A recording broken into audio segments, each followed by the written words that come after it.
ஓம் சரணாகத தீனார்த்த பரித்ராண பராயணே சர்வசியார்த்திகரே தேவி நாராயணி நமஸ்துதே.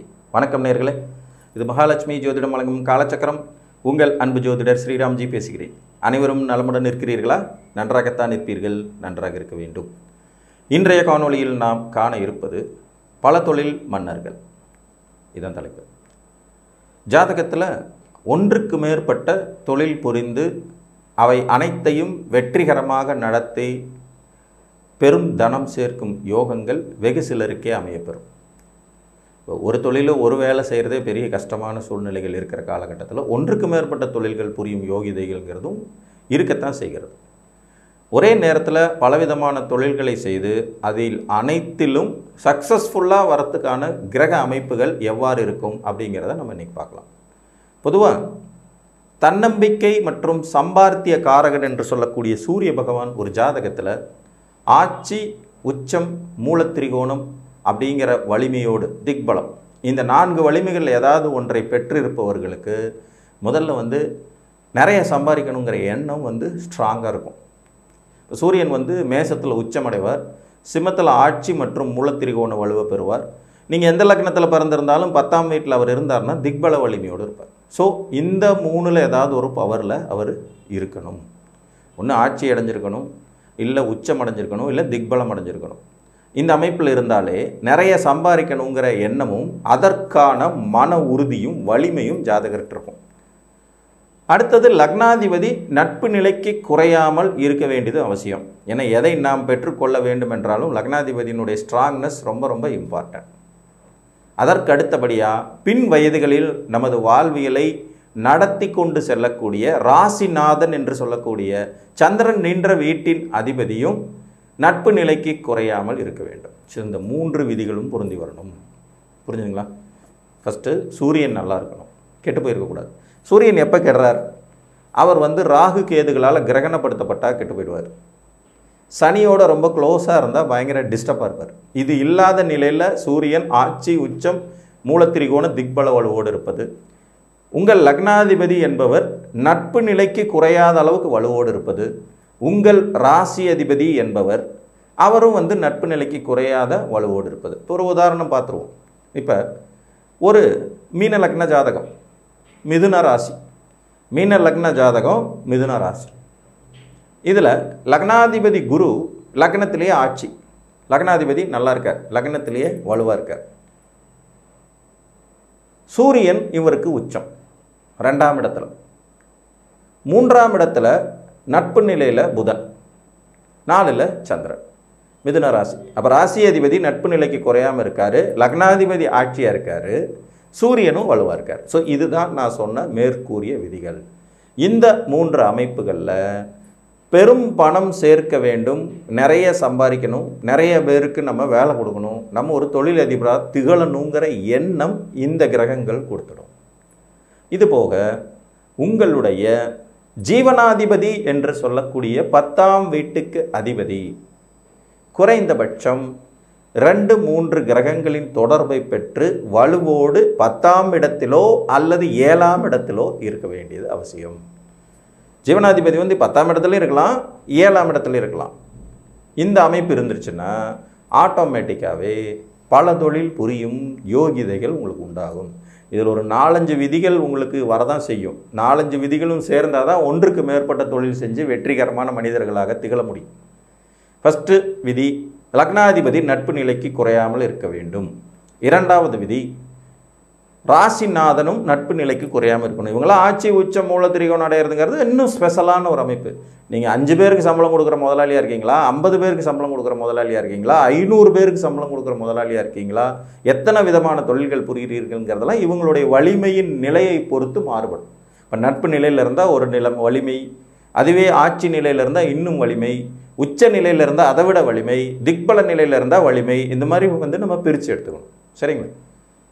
சம்பார்த்திய காரகனும் லக்கணத்திற்கு பொறுப்பாளருமான சூரியனும் ஜாதகத்தில் கெடாமல் இருக்க வேண்டியது அவசியம். நான் நிறைய தொழிலதிபர்கள் ஜாதகங்களை ஆராய்ச்சி பண்ணியிருக்கேன், பார்த்துருக்கேன். நிறைய பேரோட கனெக்டிவிட்டியும் இருக்கு.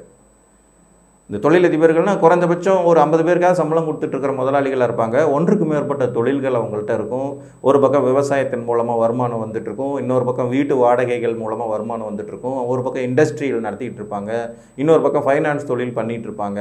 அதுபோக 2-3 தொழில்களில் பார்ட்னர்ஷிப்பாகவும் இருப்பாங்க. ஸோ இந்த மாதிரி அமைப்புள்ள தொழிலதிபர்கள். ஸோ இந்த தொழிலதிபர்கள் ஜாதகங்களில் இருக்கிற விதிகளை தான் உங்களுக்கு நான் சொல்கிறேன். சூரியன் வலுவாக இருப்பார், லக்னாதிபதி நல்ல நிலைமையில் இருப்பார், நட்புக்கு குறையாமல், ராசிநாதன் நல்ல நிலைமையில் இருப்பார், அவரும் ஒரு வலு. ஏன்னா பிறந்த போது ஒரு 40 வயசு வரைக்குமான வாழ்வியலை லக்னம் கணிச்சிக்குதுன்னா அதற்கு மேலே இருக்கக்கூடிய வாழ்வியலை ராசி தான் கணிக்குது. அப்போ ரெண்டையும் நாம் கணக்கில் எடுத்துக்கொள்ள வேண்டியது அவசியம். அதோடு சூரியன் வலுவாக இருக்க வேண்டியதும் சிறப்பு.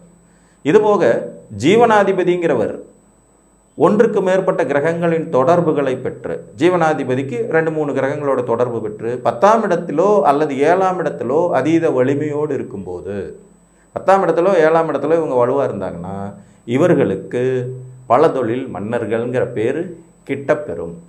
ஒன்றுக்கு மேற்பட்ட தொழில் செய்து அதில் வெற்றி வாகை சூடும் அமைப்புகள் உருவாகும். இப்போ ஒரு உதாரணம் இன்னொன்று எடுத்துக்கலாம். ஒரு விருச்சிக லக்ன ஜாதகம், விருச்சிக லக்னம் மேச ராசி, உங்களுக்கு லக்னம் விருச்சிகம், ராசி மேசம், இரண்டுக்கும் அதிபதி செவ்வாய். இந்த செவ்வாய் 3ஆம் இடம் மகரத்தில் உச்ச வலிமையோடு இருக்கார். செவ்வாய் 3ஆம் இடம் மகரத்தில் உச்ச வலிமையோடு இருக்கார்.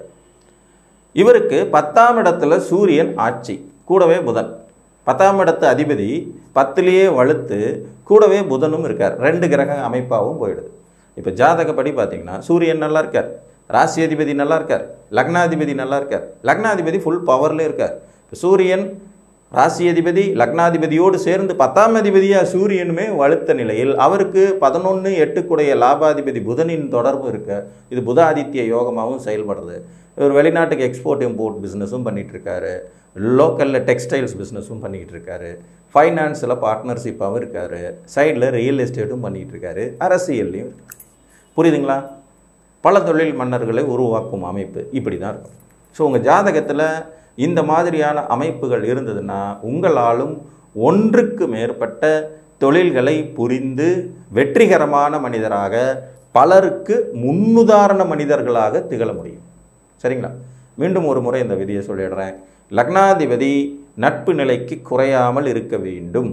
ஆட்சி உச்சம் திக்பலம் அடைகிறதெல்லாம் உங்களுக்கு இன்னும் கூடுதல் கடவுளுடைய கருணை கிடைச்சிருச்சது தான் அர்த்தம். அதே மாதிரி ராசி அதிபதியும் நல்லா இருக்கணும். ராசி அதிபதியும் நட்பு நிலைக்கு குறையாது இருக்க வேண்டும். சூரியன் நல்ல நிலையில் இருக்க வேண்டும். இங்கே சூரியனுடைய நிலைப்பாடு ரொம்ப முக்கியம். அவர் உங்கள் லக்னத்துக்கு திக்பலமாக இருக்கணும், இல்லைன்னா ஆட்சியில் இருக்கணும், இல்லைன்னா உச்சத்தில் இருக்கணும். ஸோ இப்போ சூரியன் நல்லா இருக்க வேண்டியது அவசியம். உங்கள் ஜீவனாதிபதினு சொல்லக்கூடிய 10 குடையவர் 10ஆம் வீடோ அல்லது 10ற்கு 10 என்கின்ற பாவத் பாவக விதியின்படி 7ஆம் இடத்திலோ ஒன்றுக்கு மேற்பட்ட கிரகங்களோடு தொடர்பு நிலையில் இருக்க வேண்டியது அவசியம். அப்போ தான் ஒன்றுக்கு மேற்பட்ட தொழில் செய்யணுங்கிற அந்த ஆர்வம் உங்களுக்கு ஒரு வெற்றிகரமான நிலைப்பாட்டை கொடுக்கும். புரிஞ்சிருச்சுங்களா? இன்னொரு உதாரணமும் பார்த்துடலாம். ஒரு கும்பலக்ன ஜாதகம். இந்த கும்பலக்னத்திற்கு லக்னாதிபதி சனி பகவான் லக்னத்திலேயே ஆட்சி. இந்த ஜாதகர் கடகராசி, கும்பலக்னம் கடகராசி, ராசி அதிபதி சந்திரன் ராசியிலேயே வலு. இவருக்கு சூரியன் உச்சம், கூடவே புதன். சூரியனும் புதனும் 3ஆம் இடத்துல, 7 சூரியன் 3ஆம் இடத்துல உச்சம், கூடவே 5 புதனோடு சேர்ந்திருக்காரு. ராசி அதிபதி சந்திரன் ராசியிலே ஆட்சி, லக்னாதிபதி லக்னத்திலே ஆட்சி. 10ஆம் இடத்திற்குடைய செவ்வாய் 12ஆம் இடத்தில் உச்ச வலிமையோடு குருவோடு சேர்ந்திருக்காரு. 2-11 குருவோடு சேர்ந்து 12ஆம் இடத்துல செவ்வாய் குரு, இது குருமங்கள யோகமாகவும் போய் குருவுக்கு நீச்சபங்கராஜ் யோகமும் கிடச்சி நேர் 7ஆம் இடத்துலேருந்து சந்திரனுடைய பார்வையை பெறதுனால சந்திரமங்கல யோகமாகவும் ஆயிடுது, குருச்சந்திர யோகமாகவும் அது கன்வெர்ட் ஆக சூரியன் அதிக வலுவோடு இருக்க, சூரியன் சந்திரன் செவ்வாய் குரு இந்த 4 பேரும் தங்களுக்குள் ஒருவருக்கொருவர் கேந்திரமான நிலையில் இருக்க இவர் ஒரு பல தொழில் மன்னர். அற்புதமான பலவிதமான தொழில்களை புரிந்து கொண்டிருக்கக்கூடிய ஒரு விஐபி. புரிஞ்சிச்சுங்களா? ஸோ ஜாதகம் சரியானபடி கிரகங்கள் கோர்க்கப்பட்டிருந்தால் நீங்களும் ஒரு பல தொழில் மன்னர்கள் தான். இது சும்மா ஏதோ பேருக்கு செய்கிறோம், சீசன் தொழில் மாதிரி பண்ணிக்கிட்டே இருக்கோம். ஆடி மாதம் நாங்கள் சுண்ணாம்பு வைக்க போனோம், ஐப்பசி மாதத்தில் பஞ்சு மிட்டாய் வைக்க போகணும்னு சொல்கிறதெல்லாம் பல தொழில் மன்னர்கள் அப்படிங்கிற அர்த்தம் இல்லை.